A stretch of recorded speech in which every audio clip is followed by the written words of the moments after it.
ভাষা নিয়ে হালকা গন্ডগোল হচ্ছে।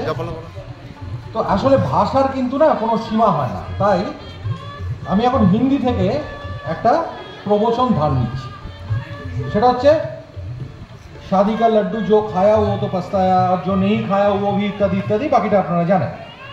তো আমার মতে হচ্ছে শাদিটা বেশ একটা ভালো, মানে লাড্ডুটা বেশ একটা ভালো ব্যাপার, তাই যা পস্তানো যা আছে সেগুলো মোটামুটি খেয়ে পস্তানোই ভালো, কারণ লাড্ডুটা খারাপ ব্যাপার নয়।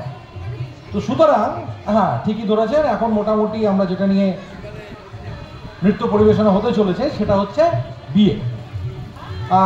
বিয়ে এই ব্যাপারটাকে কি ঠিক কোনো উৎসবের মধ্যে ফেলা যায়? মানে যেমন ধরুন দুর্গা পুজো, কালী পুজো, সরস্বতী পুজো, ভাইফোঁটা ইত্যাদি?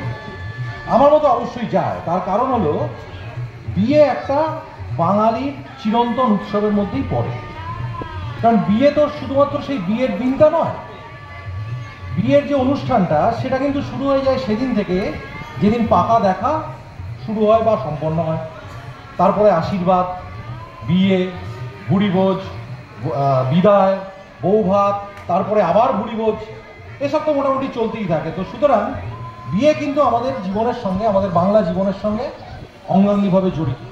আর বিয়ে তো শুধু বিয়ে নয়, শুধু তো অনুষ্ঠান নয়, নতুন জামা কাপড়, গয়না, থালা বাটি, বাসন কোসন, অনুষ্ঠান বাড়ি, আত্মীয় স্বজন, বন্ধু বান্ধব, মানে সে একেবারে হই হই রই রই ব্যাপার আর কি।